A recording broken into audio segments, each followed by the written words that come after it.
What's going on, kings and queens? Thanks for joining me again on Keeping It Copacetic. It's time for us to take a little moment, take a little breather for ourselves. Not long, 30 minutes. That's all we can get. That we can take. We'll take it. Take whatever time we can get. It doesn't have to be a long time, just some time. But anyway, lay down, sit down, just close your eyes, kick back for a moment, and just relax. The weather is getting cooler in the evening, so we can just sit back and enjoy. Enjoy. This is kind of my favorite time of the year, and it's my birthday month as well. So I kind of like this. I like this weather that we're having now. It helps me relax, helps me chill with a nice little cup of tea, and just mellow out. Time to mellow out. Stressful times. So we need that mellowing time. So if you need something to sip on, if you need something to a pillow to lay on, get on whatever you need, get in position and get ready to take a moment and relax. If you're commuting, just take a deep breath, stretch, and just inhale, exhale, and keep your eyes on that road and be safe. So we're going to get into chapter 16 today. Before we get into chapter 16, I'm going to do a short recap of chapter 15. Oh my goodness. Eva's dead. Eva has been murdered. So here we are. Who done it? Who done it? We've got two detectives, a detective Wilson and a detective Myers, who are on the case. They've gone back. They've gone by the house and told Mitchell what has happened. He's very much disturbed. Now they couldn't give a care. So anyway, let's see how things go in chapter 16. Well, Megan, looks like your 9 times out of 10 theory about the jealous husband being the killer won't hold water this time, Wilson said once they were in the car. I don't think he could pull it off running around in that wheelchair. I said there's always one exception, but don't cross him off the list too fast, Myers smirked. I'll bet you $20 he had something to do with it. I don't mind taking your money, he chuckled. You got your wires crossed if you think he could have rolled up on her without her knowing it. Where there's a will, there's a way. Besides, the daughter said Our Lady wasn't keeping it all in the family. She liked to spread it around. Rule number one, when you find a motive, you find the killer. And that's enough of a motive as far as I'm concerned. Don't hate on Our Lady. With a body like that, what was she supposed to do with a crippled husband? I can't blame her if she tipped out every now and then. It's too bad we couldn't have met under better circumstances. She'd be cooling it at my house instead of at the morgue. Stop your fantasy, Rodney. The marriage vow said in sickness and in health. You're the one who needs a dose of reality. If things change for one or both in a marriage, then it's over. There's no such thing as happily ever after. Just because you never found it doesn't mean it doesn't exist. Wilson rolled his eyes up in his head. Which one do you want me to pull out for you, Megan? My crying towel or the violin? Shut up, Megan said, speeding out of the turnaround. Anyway, if she was leaving him, he might have decided he wasn't going to pay any alimony. Being that he's loaded, that might have added up to a small fortune. No doubt that's enough to kill over. That's a white man's thing, Rodney laughed. They don't believe in divorce. To death do us part because I'm not parting with my money. At least white men aren't afraid to commit. Wilson smirked. Commit? Commit what? Fraud, adultery, or murder in the first degree? Turn up the radio. I'm tired of listening to your mouth, Megan said, tuning him out. Without much more to go on until the forensics report came in, the detectives headed over to Eva's real estate office. Their hope was that her employees or agents might have some information on possible rivals or who she associated with on her off hours. Now this is upscale, Rodney said, admiring the real estate office in Maryland Farms. She was obviously making some real money of her own, Megan said, getting out of the car. Rodney nodded. Oh yeah, with the price of property in this city, I'm sure she was. I wouldn't know about that. I'm still renting, Megan said curtly. Rodney pulled the heavy brass-handled door open of Hamilton Realty. As soon as he and Megan walked in, a short, balding white guy wearing a plaid suit with a yellow shirt and a baby girl pink tie rushed up to them with his hands extended. Hello, welcome to Hamilton Realty, the guy said, smiling. I'm Steve Flowers, and I can find whatever you're looking for at a price you'll love. I hope you can, Megan said, taking one of his hands and shaking it. Is Mrs. Hamilton available? Rodney said, cutting in. We're told she's the one we should talk to. Honestly, you two, work with me, Stephen said, slightly whispering. I can get you a better deal. You didn't hear it from me, but she's a killer. She'll cut your throat in a heartbeat. Funny you should say that, Mr. Flowers, Wilson said. Eva Hamilton was killed last night. I'm Detective Wilson, and this is Detective Myers. We're the investigators on the case. OMG, that's horrible, Steve said frantically, grabbing his face with his hands in shock. Simply unbelievable. Would you have any idea why someone would want to hurt Eva Hamilton? Myers asked. I have no idea, Steve said, having regained his composure.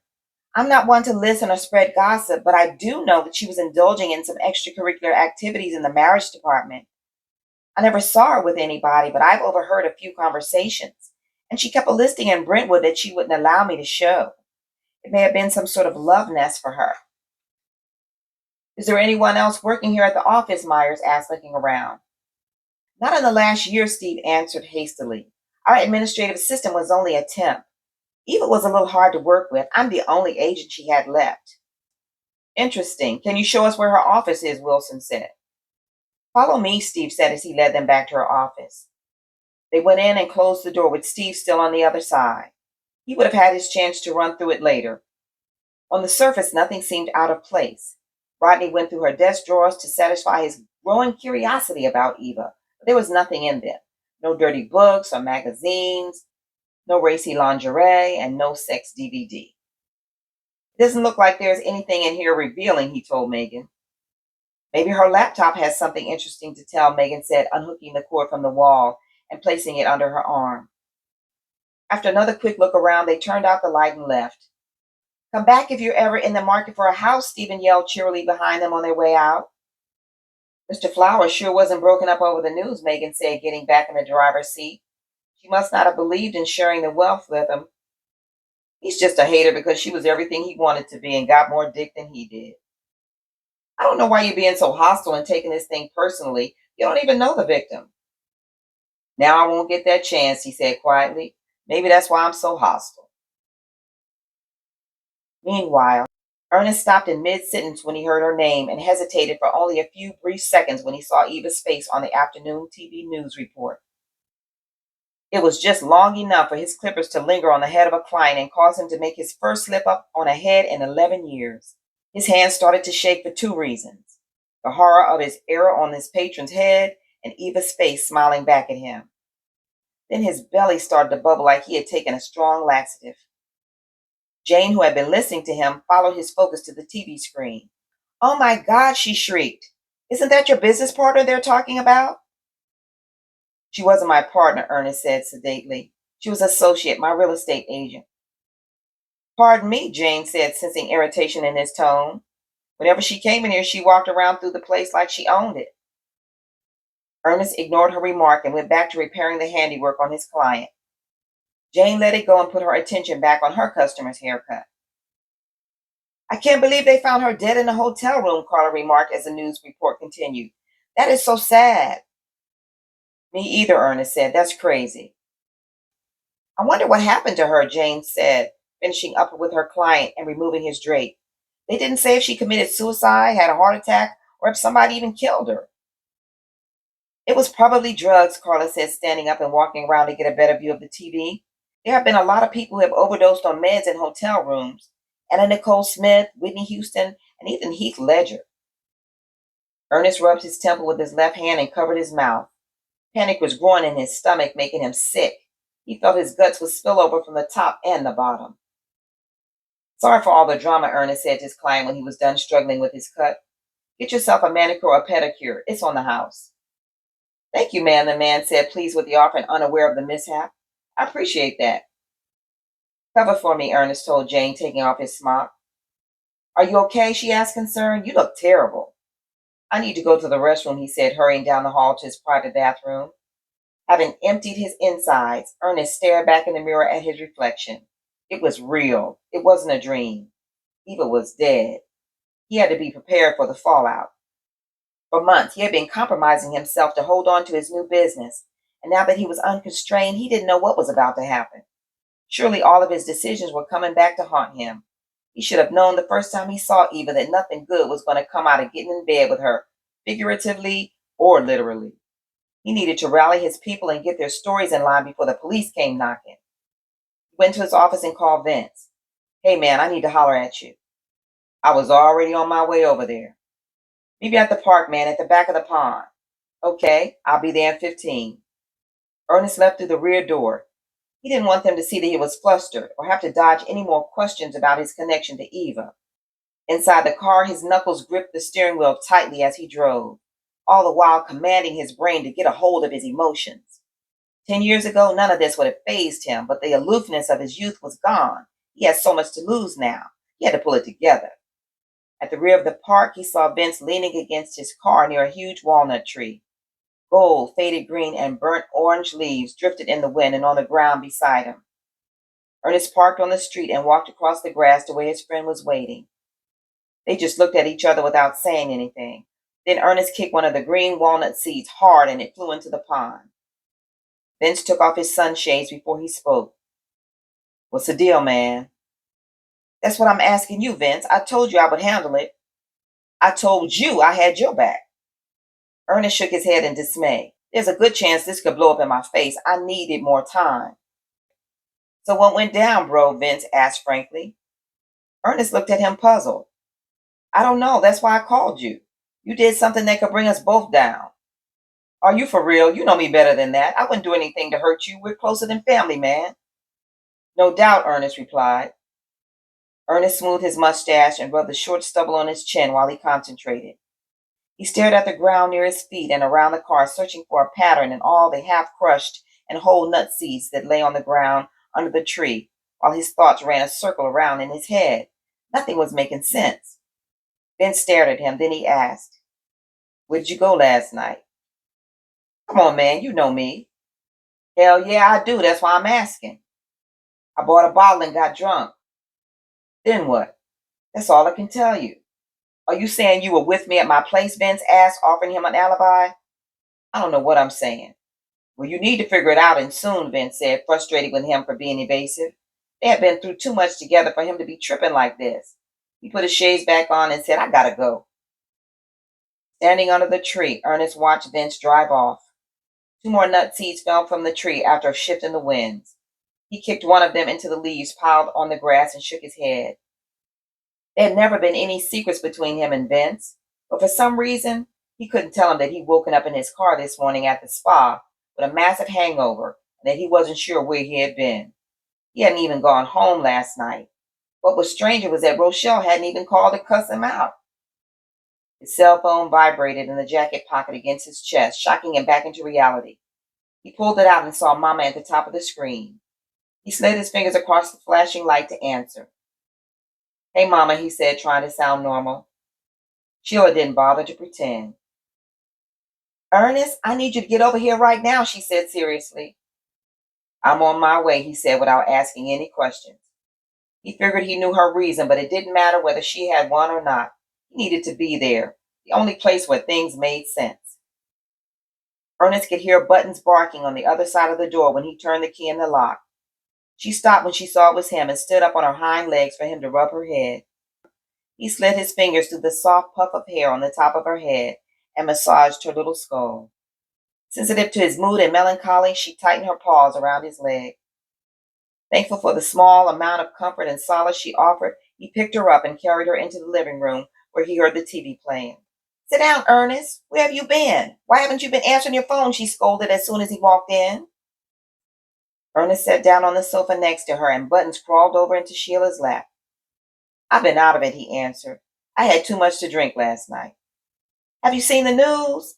That woman who loaned you the money was found dead. They're saying she was murdered." "I didn't kill her, Mama," he said, emotionally trying to convince himself as well as his mama. "I know that, child. I raised you," she said, patting him on the leg. "I just don't want the cops to give you any trouble. They might come around asking questions. Where were you last night? I called Rochelle this morning and she said you didn't come home." "I don't know, Mama. I got drunk. I don't even have an alibi." "Child, yes, you do. Anybody ask, tell them you were here with me. I'll say I was sick after my dialysis and you came to sit with me." "I can't get you involved in my problems." "Whatever problem you have, son, I'm already involved. I'm your mama." "Okay, Mama," he said, standing up. "I've got to go home. I'm sure Rochelle been waiting all night to go off on me." "All right, but remember what I told you if anybody asks." "I will. I love you, Mama." "You're my heart, Ernest." Ernest eased the front door open, feeling like an intruder in his own house, mainly because he didn't know what to expect. It had been nearly 36 hours since he'd seen his family. Inside the den, he saw Rihanna watching TV while EJ played with a handheld video game beside her. "Hey, Daddy," she said, running over to give him a hug. EJ followed suit, squealing, "Daddy," and Ernest picked him up. "Where's your sister?" he asked. Rihanna shrugged her shoulders. "She went to the movies with some of her friends." "Where's your mama?" Ernest asked cautiously, peering into the kitchen doorway. "She's downstairs washing clothes," Rihanna said, going back to her TV show. Ernest bent over to put his son back on the floor, but EJ kept a tight grip on his daddy's neck with his pudgy arms, not wanting to be put down. Ernest bounced him playfully as he walked down the steps to the laundry room. He stood there for a moment, watching Rochelle folding towels until she felt his gaze and looked back at him. "It's good to see you're alive," she said cynically. "I overdid it last night. I'm sorry. When I woke up, I was at my mama's and it was time to open up the shop. I cleaned up, drove over there, and went to work." "You should have called," she said dryly, reaching for another towel. "My phone didn't ring either," he said, throwing the accusation back at her. "Why don't you put EJ on his scooter? We need to talk." Ernest slid the long legs of his toddler over the seat of his mini motorcycle and smiled as he watched him pedal across the floor. "I guess you heard the news about Eva," he said, moving closer to Rochelle. "Yeah, I did. I'm surprised the cops haven't come here knocking yet." "I didn't have anything to do with that, Shell," he said, holding his hands up. "Save all that for the police. We need to get our story straight." "What do you mean?" he asked, taken aback. "I need you to say we were together before you went over to your mama's house." "Why do you need me to do that?" he asked suspiciously. "I went out looking for you last night." "Why didn't you just call me?" "Because that slut called me and said you were meeting her for dinner and for me not to wait up for you. Then later on, she kept calling the house for you and then she stopped. You didn't come home, so I thought you was with her." "Where'd you go?" Ernest asked, scared of what her answer might be. "I drove by the spa first, and then I drove down Broadway trying to find you. I was at the light on 8th Avenue when I saw her car pull up beside me. Andrea told me she drove a white Mercedes. When the light turned green, I followed her. She pulled up to the valet parking at the Renaissance Hotel. I parked across the street and I waited for you to show up." "Did you go inside the hotel?" Ernest asked, holding his breath. "No, I stayed in the car where I could see the door." "Damn it, Michelle, I hope you didn't say anything to her." "No, I didn't. I started thinking about the whole thing and I left. If you wanted to be with her, it was nothing I could do about it." "Not even kill her?" he asked, gauging her reaction. "She wasn't worth me losing my children," she said, grabbing another towel. "Was she worth you losing yours?" "You don't even have to ask," Ernest said, wrapping his arms around her. And that was chapter 16. Oh my goodness. All I can say is, who done it? Who done it? Thanks for joining me again on Keeping It Copacetic. Thank you for your support. I love to hear your comments. Please like and subscribe to my channel. And I will see you next time for chapter 17. Take care and be safe.